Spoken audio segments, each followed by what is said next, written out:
Ano ba yung pinaka-peak na harvest, ma'am? Ng palaya? Pang ilang harvest? Ito na.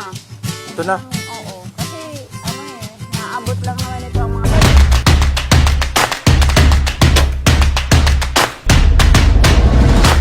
Pero, Mapagpalang araw sa ating lahat, mga totoong mga Inday. Kaway-kaway! Ayan, sa araw po na to, andito po kami sa farm nila Ma'am Jasmine at Sir Wilfredo Olivar, dito sa Villasis, Pangasinan. Sa San Blas po kami. At nag-harvest na po sila, 11th harvest ng ampalaya nila. At sobrang ganda ng presyo, kaya dabe, kumakaway-kaway ang kitaan sa farming. Hihi! matamis ng ampalaya! Matamis na daw! Woohoo! Yan sila Sir Wilfredo. Oh, tuwan-tuwa. Grabe. Hihi! Ala, panoorin nyo yung video namin kung anong mga technique nila dito. Yung mga diskarte nila. Sir Portion. Sama natin sila Ma'am Jasmine. Ma'am, si Sir Wilfredo. Yan. Ilang years na kayo, Ma'am Jasmine, nagpa-farm ng ganito, Ma'am? 20 na, sir. 20 years na. Opo. Counting. In counting. Gaano kahirap yung farming, Ma'am? Kung talagang mahal mo yung ginagawa mo, hindi mahirap. Oh. Nagiging mahirap lang kapag minsan yung sa mga nasisira yung mga pananim. Mm-hmm. Tsaka depende rin sa presyo. Kapag mababa, malungkot ang buhay. Pag mataas, Yeah. masaya. Pero ang pinaka-challenging talaga, yun, yung mga Sa mga sa tao, Ma'am, sa tao. mababait sila, aasahan. Mga asahan. Oo. Ito, Ma'am, pang 12 harvest nyo na, Ma'am, no? 11. Ah, 11 pala. Oh, 11th 11 harvest. na to. Pang 11th harvest nila, Ma'am Jasmine. Sana tuloy-tuloy yung magandang presyo na para makapag-ipon ng pangparal sa mga bata. Ayun. Ang galing. Ilan pala yung anak nyo, Ma'am? 2. Dalawa. Oo. Ilan taon na po? Magti-20 na yung panganay tapos 15 yung Graduating. hindi pa, first year college. First year college. Oo. Nasa Makati siya. Oh. Anong school po siya, Ma'am? Mapuwa. Oh, mga engineer. Hindi naman. Businesswoman. Businesswoman. Para siya na magtinda nito. Ayos. Ayan. So, ilan po yung tao niya lahat dito, Ma'am Jasmine? 9. 8 sila lahat. Oh. Swerte, laki. Bakit 8 po? Bakit 8 lang? Infinite. Infinite. Yun. Oo, walang Swerte. katapos ang biyaya galing sa bukid. Diba? Tama. Si Uncle, import lang si Uncle. Import. Tumutulong mo sa amin. Tatay Steve. Oo. Ganyan kami kabait. Tinutulungan kami kahit di siya nagpapasweldo. Oy! Mas mabait si Uncle. O yan. Tatay Steve. Yung damit nila ay Tiyong and Men. Yan yung Talaga natin po ng Uncle. Yan, uniform sila. May year yan eh. Oo, Oh. hindi nagpapasweldo. Tulungan kami. Hindi naman talaga Hindi. Mabait yun si Uncle. Doon mo makikita mahal kami ng tao. Di ba? Oo, tama. Hindi dami yung tao kaya dumidikit sila sa inyo dahil alam nila na mabubuhay din sila. Ganun lang. Sabay-sabay tayong magpa-farming. Oo ah. Walang iwanan ba? Ano yung usual na ma'am? Ito yung bakit mas marami ang bunga dito sa inyo? Sabi nila ang daming bunga talaga ng mga tanim nyo. Ano ang diskarte? Naalagaan sa mga abono, ganun. Abono. Oo. Ano usually abono ginagamit nyo, ma'am? Marami. Merong Yara, merong Swire, marami naman ng klase yung Yara. Merong Tropicot, Nitrabor, Winner, mga ganun. Yun ang mga ginagamit. Ilang beses kayo Alam ko nag-abono? yung mga ginagamit kasi ako ang tagabili niya ng mga mga gamot at saka abono. Ayun. Tama. So paano kayo nag-abono, ma'am? Ilang beses kayo nag-abono? Nakailang beses na. 3 na ngayon. Pangatlo sa 11th harvest. Pangatlo pa lang. Oo. Kailan mag-start abono yun?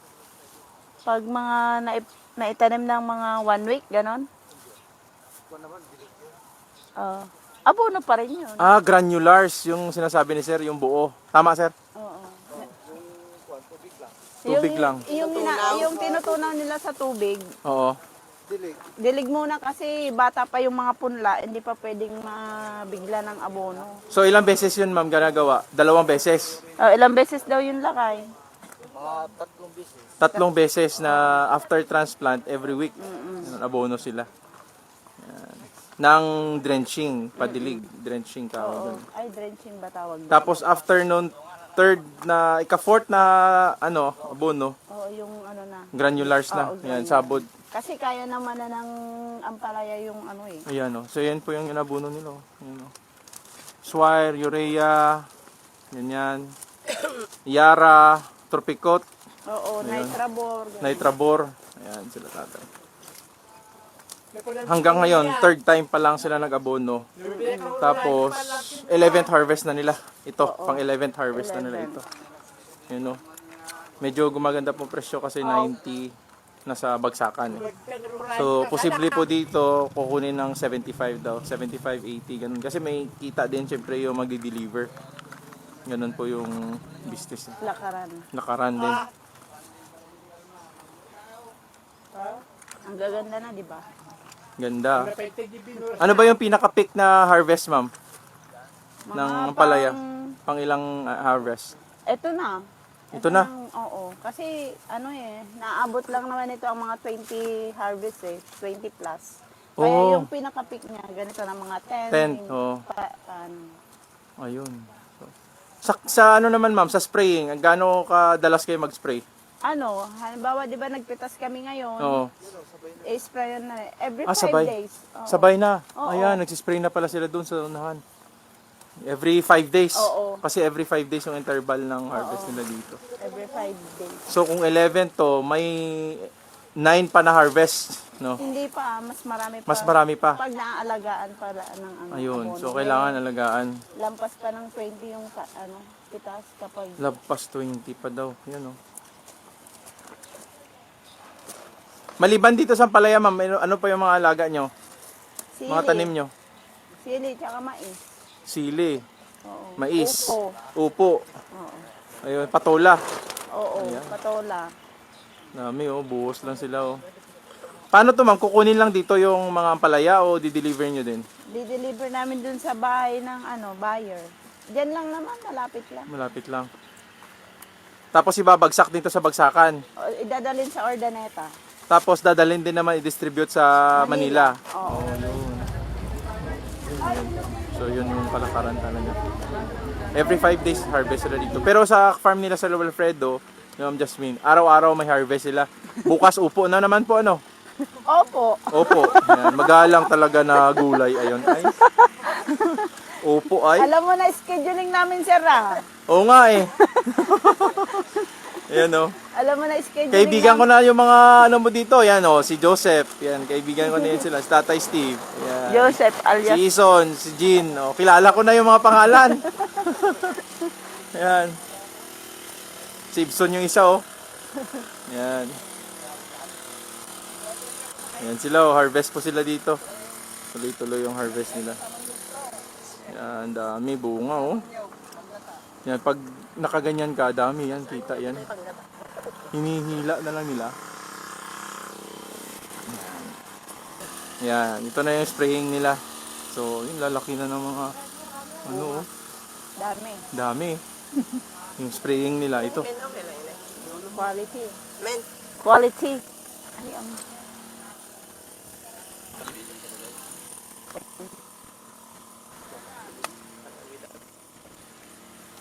Nag-impake ka na, amo mo.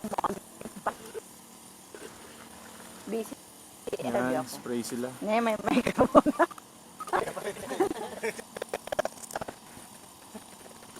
Asan mo? Kaya makita na kadto. Anong ginagamit nyo na spray, ma'am? Ano, sir? Insecticide, fungicide, ganon. Oo, insecticide, foliar. Foliar. Oo.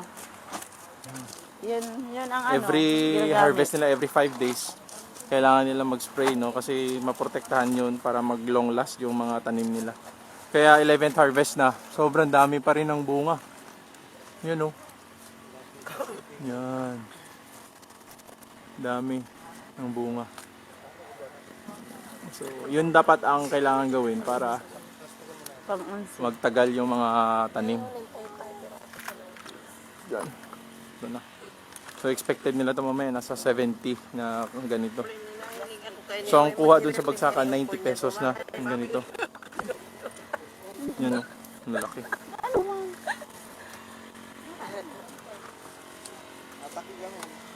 Dami.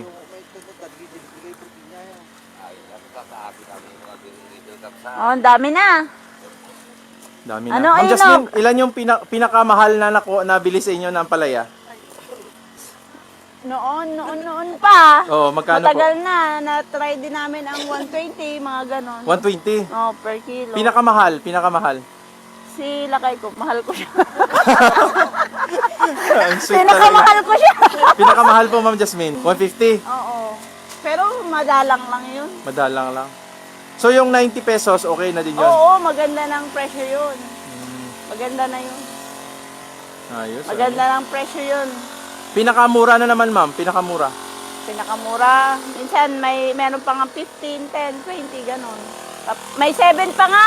May natry kaming 7. 7 pinakamura na yun? Oo. Ay, grabe. So, logi yun, logi. Lugi yun, sir. Maraming hirap na ginawa pero yung mapagbentahan, konti. Pero pagka ganong presyo, harvest pa rin kayo? Siyempre, sir, hindi naman maulam lahat. Sayang.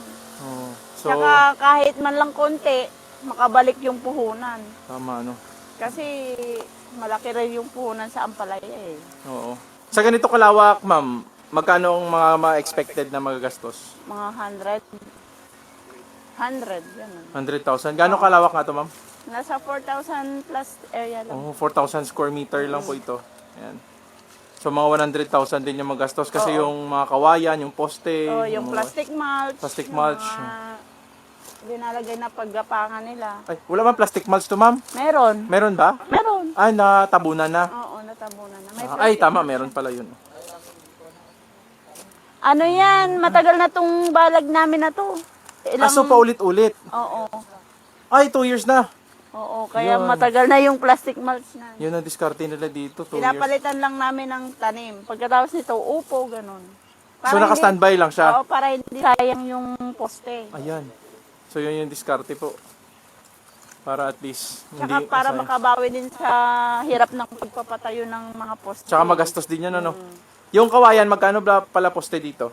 40? 40 per piece. 40 per piece. Mahal din, ano? Iba pa yung linalagay sa gitna para pang tukod para pag hangin, hindi siya bibigay. Oh. 18 May pesos foundation. din ba rin yun? So, yan po mga tutumayin. Ganyan po yung maganda dito. Pero bakit dito sa Villasis, mamang vegetable bowl ng Pangasinan? Kasi marami, ang ano kasi dito lupa, pwede pagtaniman talaga ng iba-ibang gulay. Kaya niyang, ano yung mga, kaya maraming gulay din talagang galing dito sa Villasis. Hmm. Kaya sinasabi nilang vegetable bowl ng, bowl ba? Bowl. Bowl? Bowl. Bowl ng Pangasinan. Vegetable bowl. Vegetable bowl ng Pangasinan. Yes. Ayun. So, ngayon ko lang na-appreciate po talaga ito mga tutumayin. Dami, lawak talaga dito. Kasi parang, kumbaga sa isang lalagyanan, pwede kang maraming gulay ang nandito. Kumbaga, Oo, ano mo ano. yung lugar na to. Ayan. Magpipiesta na rin dito eh. Oo nga, Pifiesta sa Villasis. Yes. Ano eh? Si Sir Wilfredo naman, siya po na-assign doon sa yung pagpapa nito, yung processing nila na may step by step kasi pagkatapos ng harvest, yan, nag-harvest sila. Habang nag-harvest, may naka-assign na harvest, spraying, tapos paandar yung water pump. Ayan, patubig na sila oh. Yan, so galing no, bilis lang. Bilis matapos pag merong sistema talaga, pero ang bunga, tingnan nyo, ang dami pa rin ng bunga. Kahit naharbisan na, sobrang dami pa rin ng bunga. Next, after 5 days, harvest ulit sila. Yan o. Possibly, papunta pa rin ako dito. Praying nila. Yan. So, yun yung ano nila dito, diskarte. Pero bago nila patubigan po ito, ano po ito siya, naka-abono na sila. May granulars na nilagay dyan sa ilalim. Yung Nitrabor, Tropicot, Yara. swire, urea, yun. Mix po nila yun. Minimix tapos nilalagay, inaabuno, papunta doon. Tapos, Hindi mo na yan. Para diretso-diretso yung trabaho. nakita na ka man ng video dito.